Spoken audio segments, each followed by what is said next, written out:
Hello again, and welcome to Broadcasting Scotland. It's Wednesday the 19th of July. I'm Andrew Wilson, and this is Scotland at 7.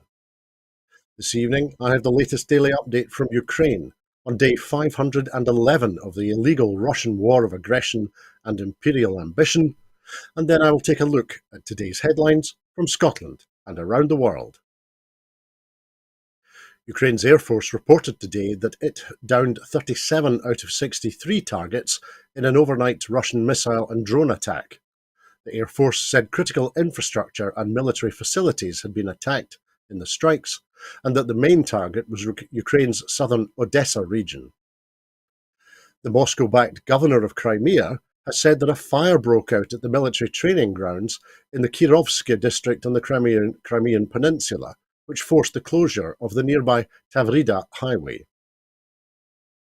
Sergei Bratchuk, spokesperson for the Odessa military administration in Ukraine, posted two videos which purport to show fire in an uninhabited area of Crimea, saying, "Enemy ammunition depot, Staryi Krim," and the fire comes 2 days after a blast damaged the bridge linking Russia to Crimea, which Moscow has blamed on Ukraine.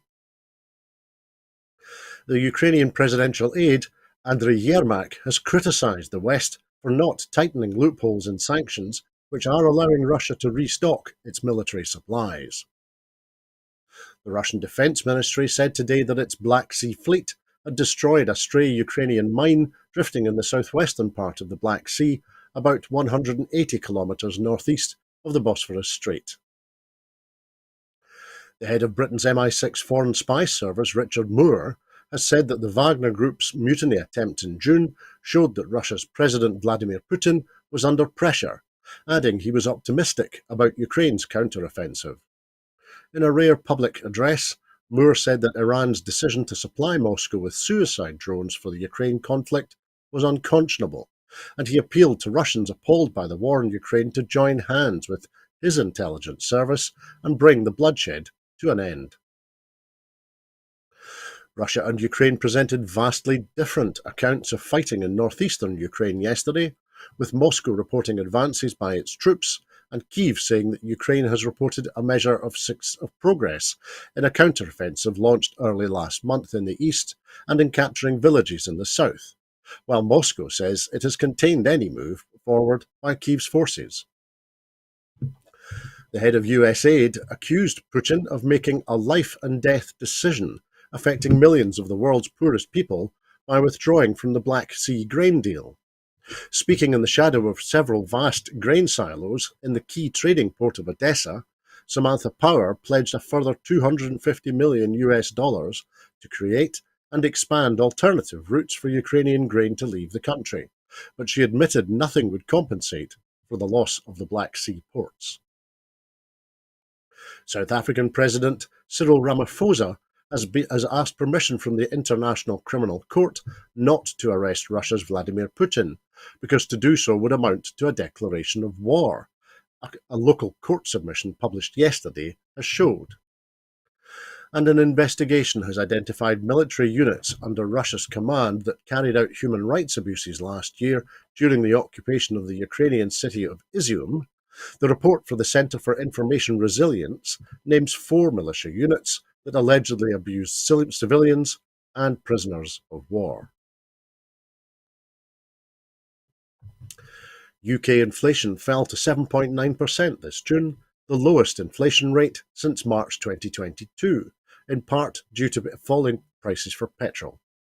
Data released by the Office for National Statistics, the ONS, showed that the annual inflation rate, measured by the Consumer Prices Index, was decreasing, despite remaining unexpectedly high at 8.7% in May this year.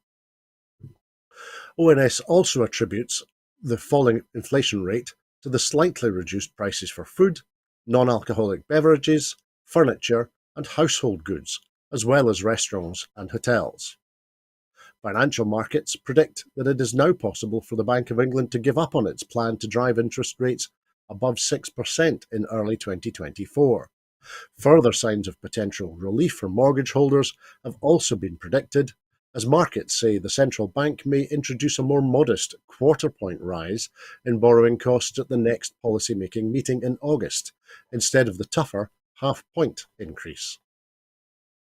The rate was lowest since March 2020, but remains significantly above the bank's official 2% target, and UK inflation is still the highest amongst the G7. A new report from the Work and Pensions Committee has highlighted the effect Brexit is having on the UK's labour market. The report, published earlier today, stated that the UK's labour market is facing high rates of economic inactivity, driven up as a result of the pandemic and the ending of freedom of movement. In addition, in line with the latest ONS figures, the report also highlighted that the human health and social care sector is experiencing one of the highest numbers of vacancies. In general, the European Central Bank stated that the available evidence suggests that Brexit has been a drag on UK trade and has contributed to a fall in labour supply.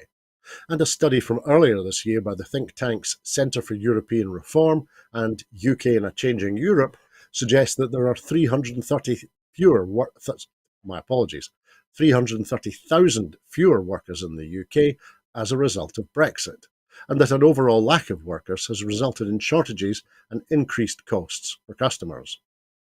According to a House of Commons report from around the same time, 7,000 jobs may have been lost in the financial services sector.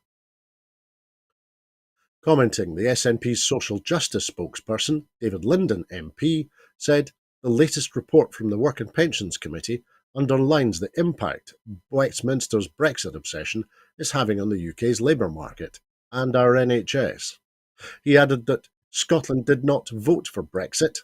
"We chose to remain part of the European Union and the world's largest single market, but we were dragged out against our will."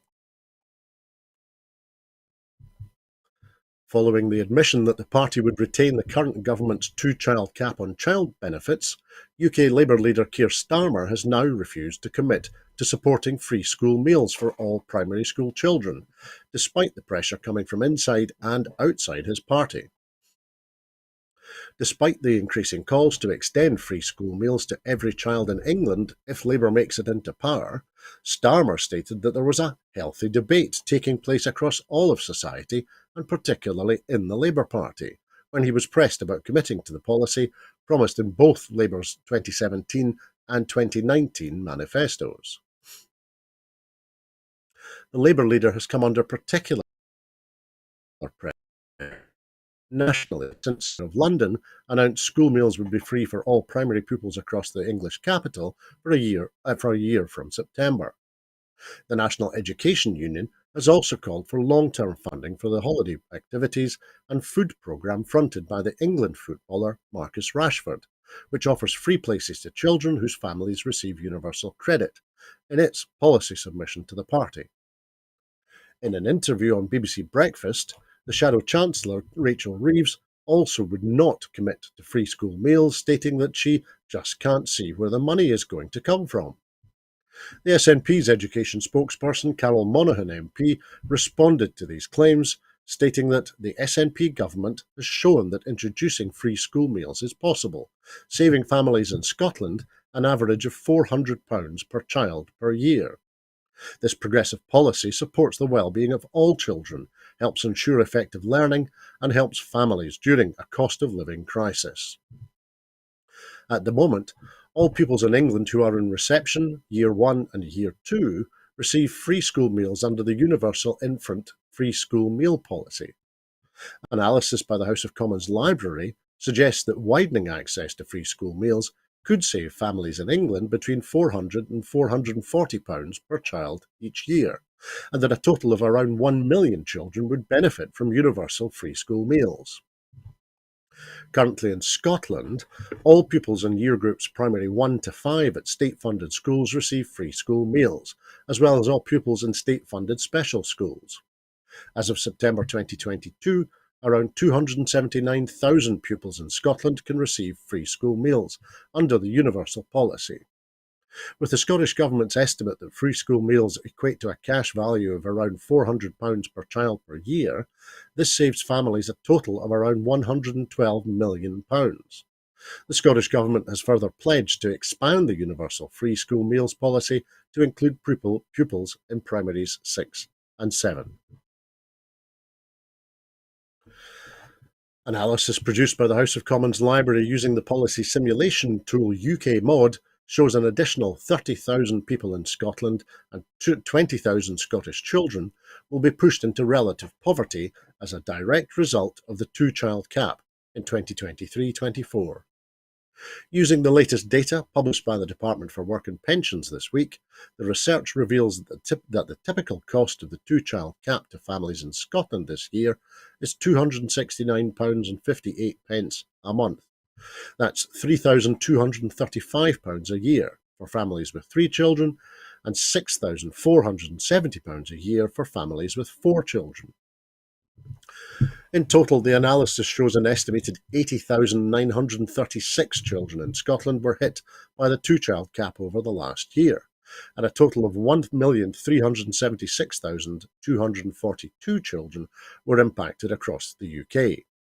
It also reveals that some of the poorest families in Scotland have lost a combined £341.3 million in financial support since the policy was introduced in 2017. Across Britain, families have lost a total of over £6 billion. In addition to the direct impact of the two-child cap, the research also shows families have seen the real-term value of benefits fall behind inflation and the rising cost of living in the UK. Between April 2018 and April 2023, working age benefits in the UK rose by an average of just 2.57% a year, and a cumulative 15.4% over the 6 years since the policy was introduced. 4.5%, an average of over 4% a year, and RPI inflation has risen by 33.3%, or an average of 5.55% each year. UK house prices rose by over 28% over the same period, average wages rose by just over 26%, and the state pension rose by 25.4%. According to government files newly released to the National Archives, Margaret Thatcher privately praised Tony Blair's support for the US following 9/11. In a handwritten note dated the 4th of April 2002, she wrote, "You will have found, as I did, that just as one international crisis subsides, another soon threatens." She added, "I greatly admire the resolve you are showing. You have ensured that Britain is known as a staunch defender of liberty and as a loyal ally of America. That is the very best reputation our country can have." And she signed off with all good wishes, Margaret T. Files also show that Charlie Kennedy, the Liberal Democrat leader, strongly supported Blair's stance, praising him in an email for a wonderful speech that was just what the country needed. He added, "It will have daunted your enemies, thrilled your friends, and comforted those who doubt." These files also include a letter to Blair from the former Conservative Defence Minister, Sir John Stanley, written just days after 9/11, warning of the need to prepare for an imminent terrorist attack in the UK using weapons of mass destruction. In his response, Blair stated that he shared Stanley's concerns and had ordered a security review, but that he believed the greatest threat remained a conventional attack. Hotel rooms occupied by Afghan interpreters and soldiers who served with the British Army are being cleared to house people who come across the Channel in small boats, according to The Guardian. Suella Braverman, the Home Secretary, has sent letters threatening to remove Afghans from hotels across the UK next month. However, it has been reported that many of those rooms will still be paid for by the UK taxpayer and are part of a 5,000-bed buffer for a surge in the number of people arriving by small boats this summer and autumn. UK ministers are preparing for a rise in the number of people crossing the Channel after about 13,000 people, most of whom are expected to successfully apply for asylum, entered the UK earlier this year. Senior Home Office officials told MPs last week the department was paying for thousands of empty hotel beds reserved for people seeking asylum in order to avoid a repeat of dangerous overcrowding at the Manston Processing Centre last year. About 8,000 Afghans invited to the UK under Operation Pitting were sent letters in Braverman's name in May warning that they must move out of bridging accommodation. At least 3 hotels where Afghans have been asked to leave, the government is planning to use the accommodation to house people who have travelled to the UK in small boats. Afghan residents in all 3 hotels said that they were given eviction notices for next month, but all say that at least part of their hotels have been reserved by the Home Office for other new arrivals in small boats. Afghan representatives have said that the development pits Afghan refugees against each other. Peymana Assad, a Labour councillor of Afghan origin who worked closely with people evacuated under Operation Pitting, said Afghans are now at risk of homelessness come the eviction date, and what is worse is that those coming on the small boats are eligible Afghan refugees or already have ARAP, Afghan Relocation and Assistance Policy acceptance letters. She added that the government's continued refusal to provide safe routes for asylum from Afghans like they did for Ukraine is what is driving vulnerable Afghans into small boats. The government reports that more than 24,000 people have arrived in the UK from Afghanistan as of December 2022, including British nationals. Of these, more than 21,000 have been resettled under the Afghan refugee schemes. Most came to the UK as part of Operation Pitting, the British military operation that began in August 2021 to evacuate British nationals and Afghans from Kabul. Councils are warning that dozens of Afghan families could be left homeless in August amid a growing housing crisis. The pesticide companies Bayer and Syngenta have been excoriated in a European Parliament hearing after failing to disclose studies on the brain toxicity of their products. The withholding of 9 brain toxicity studies from European regulators over the last 20 years was revealed by The Guardian in June, who were reporting findings from Swedish academics. The toxicity studies had been submitted to the US pesticide regulator, but not to the EU authorities. European regulators stated that the companies had breached legal obligations and behaved unethically. Both companies rejected the accusations and said they had provided all relevant studies. These studies are performed in order to protect our children and grandchildren from effects on brain development, said Dr. Axel Millet of Stockholm University, who led the research. Speaking at a special hearing in the European Parliament yesterday, he stated that if a company decides by themselves which studies to disclose and which ones to withhold, it is obvious that the decisions by the regulatory authorities become unreliable. He said risk management decisions had been delayed by 18 years in one case. Officials from the European Commission, the European Food Standards Agency, and the European Chemicals Agency, all of which have a role in pesticide regulation, thanked Dr. Millet and his colleague Professor Christina Ruden for their important and valuable work. The power to impose penalties on companies for breaching regulatory requirements lies with individual member states of the EU and not with the Commission, unlike in cases of breaches of competition law or data protection. However, no country is known to have ever imposed such a penalty. New rules came into force in 2021, which required any new pesticide study by a company to be reported to the EU when it is commissioned. However, Dr. Millet said this did not solve the problem of studies withheld in the past for pesticides that are still in use. The impact that the withheld studies would have had on regulations if they had been disclosed at the start of the process is disputed. Dr. Millet said it was plausible in some cases that lower pesticide exposure limits could have been imposed years earlier. Claire Burry, the Commission's Deputy Director General for Health and Food Safety, said that none would have been a decisive factor in regulatory decisions, and the companies said they would have had no effect. MEPs questioning executives from the 2 companies said their actions had been outrageous and represented a scandal.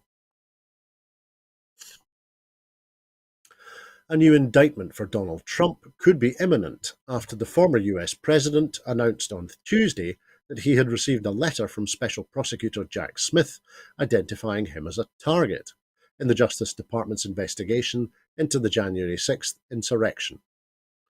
Trump, who is already facing criminal charges in Florida for illegally hoarding classified documents from his presidency, and prosecution in New York for a hush money payment to an adult movie star, said his attorneys handed him the letter as he was having dinner on Sunday night. Smith, who is also the prosecutor in the classified documents case, has been looking into Trump's efforts to remain in office following his 2020 election defeat to Joe Biden, including the deadly 6th of January 2021 riot in which his supporters overran the Capitol building in Washington, D.C. It is unclear what the specific charges could be, but the letter gives Trump until Thursday to exercise his option to appear before a grand jury in Washington.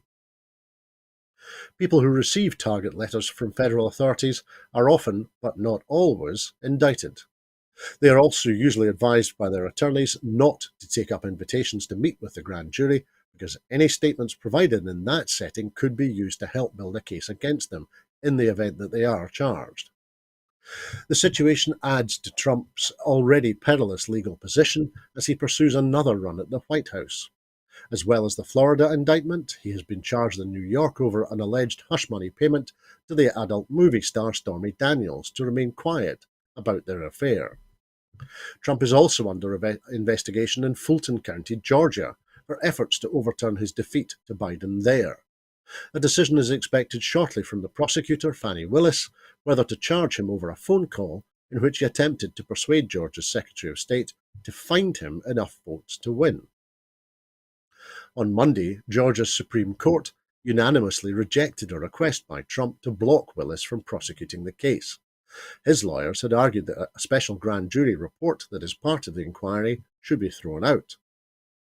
Meanwhile, in New York today, the U.S. District Judge Lewis Kaplan rejected Donald Trump's request for a new trial in a civil case brought by E. Jean Carroll, in which a jury found the former U.S. president liable for sexually abusing and defaming the writer and awarded her $5 million in damages. Judge Kaplan said that the jury did not reach a seriously erroneous result and that the 9th of May verdict was not a miscarriage of justice. The Scottish Government has promised that efforts to reduce the number of households living in temporary accommodation will be backed by at least £60 million in order to support a national acquisition plan to increase the supply of social and affordable housing. The funding will be used to support councils and registered social landlords to purchase properties including empty homes and private sector homes. Other measures to reduce temporary accommodation will include working with social landlords to increase allocations to homeless households and providing national guidance for local authorities to support good practice around changing temporary accommodation into permanent, affordable homes. Bespoke plans to address specific issues will also be developed with local authorities with the greatest temporary accommodation pressures. Speaking on the issue, the First Minister, Humza Yousaf, said, "We recognise the varying challenges that exist across Scotland, and that these cannot be addressed by a single solution. That is why the range of actions we will be taking, including our £60 million plan, will help us effect real change." He also thanked the Temporary Accommodation Task and Finish Group for their contribution to the final recommendations. John Mills, the co-chair of Alacho and the joint chair of the Task and Finish Group, responded to the news saying, "We're heartened by the Scottish Government's recognition of the seriousness of the current situation, the damage that is being done to many families living in temporary accommodation for long periods, and the increasing challenges councils are facing in meeting their needs."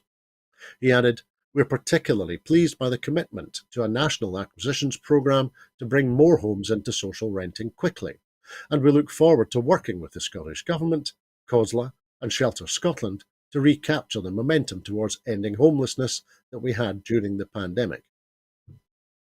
Alison Watson, the director of Shelter Scotland and co-chair of the Temporary Accommodation Task and Finish Group, said that at Shelter Scotland, we see the impact of our broken and biased housing system in the work we do with families and individuals trapped in temporary accommodation.